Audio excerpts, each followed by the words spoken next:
जय महाराष्ट्र विद्यार्थी मित्रांनो, मराठी माहिती केंद्र या यूट्यूब चॅनलवर तुम्हा सगळ्यांचे स्वागत आहे। विद्यार्थी मित्रांनो, बघा तुमच्यासाठी महत्त्वाची माहिती घेऊन आलेलो आहे। वैद्यकीय शिक्षण आणि औषधी द्रव्य विभाग यांच्या अंतर्गत 2025 मध्ये गट क च्या 1107 पदांसाठी जी पदभरती प्रसिद्ध झालेली होती आणि त्याचे सध्या एग्जाम चालू आहेत, तर त्यामध्ये विविध पद भरून घेतले जात आहेत। कोणत्या पदासाठी किती फॉर्म आलेले आहेत त्याविषयी आज मी तुम्हाला माहिती देणार आहे।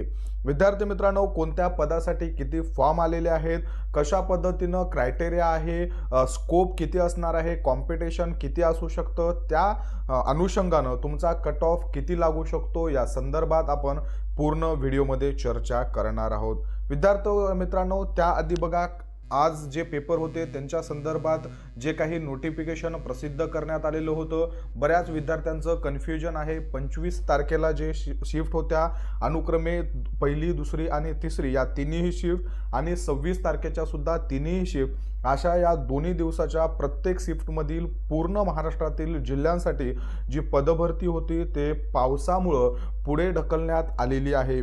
विद्यार्थी मित्रांनो, बघा आता डायरेक्टली DMERचा 29 तारखेला एक शेवटचा पेपर आहे आणि त्यानंतर आपली जी उर्वरित जे पद आहेत 25 आणि 26 तारखेचे हे नेक्स्ट वीकच्या एंडपर्यंत होण्याची शक्यता आहे। सगळ्या पदांची पदभरती झालेली आहे, त्याच्यामुळे याला जास्त विलंब होईल असं चान्सेस नाही आहेत। सोमवारच्या दिवशी 29 तारखेला DMER अंतर्गत शेवटचा पेपर असणार आहे। त्यानंतर विद्यार्थी मित्रांनो, बघा 2 तारखेला दसरा आणि गांधी जयंती आहे।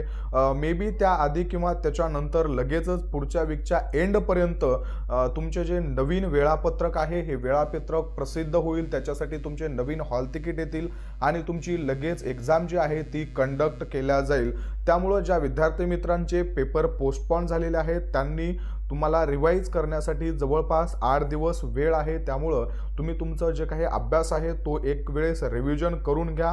पॅनिक न होता, कशाही पद्धतीचं टेन्शन न घेता 8 दिवस तुमचा रिव्हिजनला द्या आणि त्यानंतर वेळापत्रक जसं येईल तसं तुम्हाला माहिती दिली जाईल आणि त्यानुसार तुम्ही पेपर सुद्धा द्या।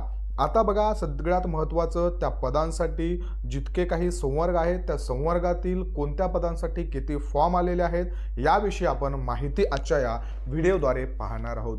विद्यार्थी मित्रांनो, बघा आता वेगवेगळ्या शिफ्टमध्ये पेपर घेतले गेलेले होते, त्यामुळं या पेपरमध्ये एक्झॅक्टली किती पेपर झालेत आपण याची माहिती आपल्याला काढणं थोडीशी अशक्य आहे। त्याच्यामुळं आपण एक राऊंड फिगर माहिती यामधून पाहण्याचा प्रयत्न करू। ही PDF मी तुम्हाला आपल्या टेलिग्राम चॅनलला देतो, तिथं जाऊन तुम्ही व्यवस्थितरित्या पूर्ण कॅल्क्युलेशन जे आहे ते करून घेऊ शकता। आपण सगळ्यात पहिल्यांदा विद्यार्थी मित्रांनो फार्मासिस्टचं जे काही पद आहे या फार्मासिस्टच्या पदाचा विचार करू। बघा फार्मासिस्ट जे पद आहे त्याच्या एकूण जे आहेत 1, त्याच्यानंतर 2, ही 3, 4, 5, 6, 7, त्यानंतर विद्यार्थी मित्रांनो 8, 9, 10 आणि विद्यार्थी मित्रांनो या 5 अशा एकूण 15 शिफ्टमध्ये फार्मासिस्ट यांचे एग्जाम जे आहे ते एग्जाम झालेले आहेत। आणि विद्यार्थी मित्रांनो प्रत्येक शिफ्टमध्ये 4718 एवढी विद्यार्थी संख्या जी होती ती यामध्ये होती। तर 4700 जर विद्यार्थी आपण एका शिफ्टमध्ये विद्यार्थी मित्रांनो पकडले, राऊंड फिगर आपण 5000 विद्यार्थी पकडू।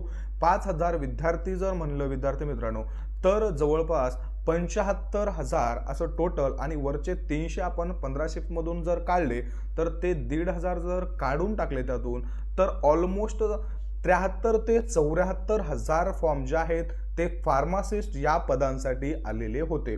बघा विद्यार्थी मित्रांनो, जागा मे बी माझ्या मते 200 प्लस काहीतरी नियर बाय जागा होत्या। 200 जागांसाठी फार्मासिस्ट या पदासाठी 73,000 ते 74,000 एवढे फॉर्म जे आहेत ते आलेले होते। ऑब्वियसली एकपेक्षा जास्त शिफ्टमध्ये ज्यांचे पेपर झालेले आहेत त्यांचं नॉर्मलायझेशन सुद्धा नक्की होणार आहे। त्यामुळं आतापर्यंत फार्मासिस्टचे जे पद आहेत या पदांचे एग्जाम घेऊन संपलेले आहेत आणि त्यांचं नॉर्मलायझेशन होणार आहे। त्यानंतर विद्यार्थी मित्रांनो दुसरं पद बघा, दुसऱ्या पद होतं जे डेंटल टेक्निशियन. त्याचं पूर्ण महाराष्ट्रामध्ये एकाच शिफ्टमध्ये पेपर झालेला होता. दुसरी शिफ्ट जी आहे ती घेतली गेलेली नव्हती. डेंटल टेक्निशियनसाठी एकूण 201 फॉर्म आलेले आहेत. खूप कमी कॉम्पिटिशन आपल्याला इथं पाहायला मिळत आहे.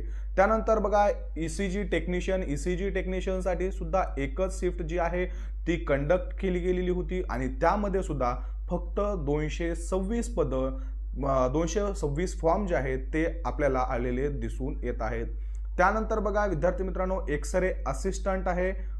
एक्सरे असिस्टंटसाठी बघा एकूण 589 फॉर्म आलेले आहेत. लायब्ररी असिस्टंटसाठी इथं 1,500 आणि लायब्ररी असिस्टंटचे मे बी 2 शिफ्टमध्ये पेपर होणार होते. शेवटच्या दिवशी सुद्धा असिस्टंट लायब्ररियन वेगवेगळे पद आहेत विद्यार्थी मित्रांनो.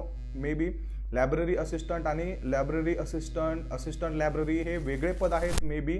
तर त्यांच्यासाठी बघा प्रामुख्यानं जे लायब्ररी असिस्टंट आहे त्यांच्यासाठी एकूण 1,500 पदं जे आहेत ते आपल्याला पाहायला मिळत आहेत. त्यानंतर एक्सरे टेक्निशियनसाठी बघा इथं 1600 पदं आहेत. त्यानंतर दुसरं जे आहे ते कुठलीही शिफ्ट घेतली गेली नाही, त्यामुळं एक्सरे टेक्निशियनचे फक्त 1,655 पदं आलेले आपल्याला दिसून येत आहेत. फिजिओथेरपिस्टसाठी 1,649 आलेले आहेत. त्यानंतर बघा लायब्ररियनसाठी 1,106 पदं, डेंटिशियनसाठी 1,232 पदं आलेले आहेत.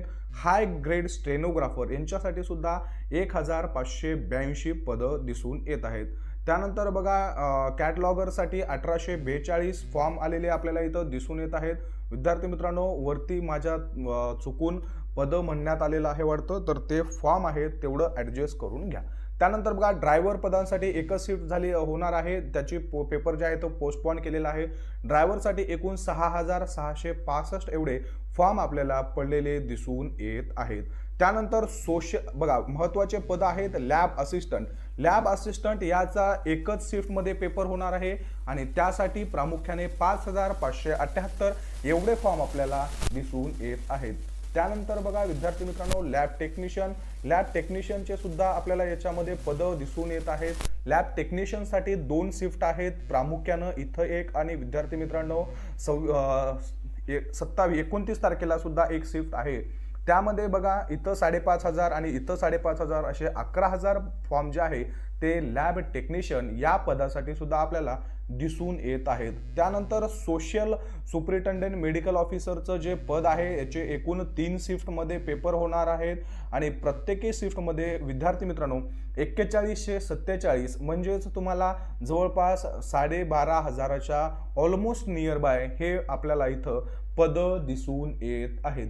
विद्यार्थी मित्रांनो अशा पद्धतीनं कोणत्या पदासाठी किती फॉर्म आलेले आहेत याच्याविषयी आपण माहिती घेतलेली आहे. तुम्हाला याच्याद्वारे कळालेलंच असेल कॉम्पिटिशन कशा पद्धतीचं आहे. 2023च्या कंपॅरिझननुसार जे फॉर्म आहेत ते खूप जास्त पडलेले आहेत. लॅब टेक्निशियन आणि लॅब असिस्टंट या दोन्ही पदांचा पेपर जो आहे तो 2023ला एकत्रितरित्या होता आणि दोघांचे मिळून ऑलमोस्ट फक्त 5,000 फॉर्म आपल्याला 2023मध्ये पाहायला मिळालेले होते. परंतु विद्यार्थी मित्रांनो यावेळेस जवळपास ऑलमोस्ट 6,000 आहे ते लॅब असिस्टंटचे आणि 11,000 प्लस लॅब टेक्निशियनचे आपल्याला फॉर्म पाहायला मिळत आहेत. सोशल सर्व्हिस सुपरिटेंडंटचं त्यामध्ये सुद्धा लास्ट इयरमध्ये कॉम्पिटिशन खूप कमी होतं, पण यावर्षी 12,000 प्लस पदं आपल्याला फॉर्म जे आहेत ते आपल्याला इथं पाहायला मिळत आहेत. विद्यार्थी मित्रांनो परत एकदा व्हिडिओच्या शेवटी माझ्याकडून चुकून जे काही फॉर्म आलेले आहेत त्या फॉर्मला पद अशा पद्धतीचा शब्द गेलेला आहे, त्यामुळे तेवढं तुम्ही ॲडजस्ट करून घ्या. सतत पद आहेत म्हणून ते थोडंसं सवय झालेली आहे, त्यामुळं एवढे पद आहेत असं माझ्याकडून म्हणण्यात आलेलं आहे. तरी जे पद आहेत शब्द म्हणलेला आहे त्याला तुम्ही एवढे फॉर्म आहेत असं कन्सिडर करून व्हिडिओ पहा. तुम्हाला PDF सुद्धा टेलिग्राम चॅनलला देतो, तिथं जाऊन पाहून घ्या. लास्ट इयरच्या कंपॅरिझन यावर्षी कॉम्पिटिशन खूप जास्त आहे. पेपर सुद्धा मॉडरेट लेवलचे येत आहेत आणि टाइम बॉन्डेड असल्यामुळं बऱ्याचशा विद्यार्थ्यांना पेपर जे आहेत ते अटेंड होत नाही आहेत, घाई गडबडीमध्ये पेपर अटेंड करत आहेत. यामुळं कट ऑफ जो आहे तो माझ्या मते लास्ट इयरपेक्षा थोडासा हाय जाण्याचे चान्सेस आहेत. त्यामुळं तुम्ही अभ्यासाकडे लक्ष द्या. ज्यांचे पेपर पोस्टपोन झालेले आहेत त्यांनी रिव्हिजन करा. जास्त पॅनिक न होता तुमच्या अभ्यासाकडे लक्ष द्या. तुम्हाला दिलेली माहिती आवडली असेल तर व्हिडिओला लाईक करा, चॅनलला सबस्क्राईब करा आणि टेलिग्राम चॅनल सुद्धा नक्की जॉईन करा. धन्यवाद.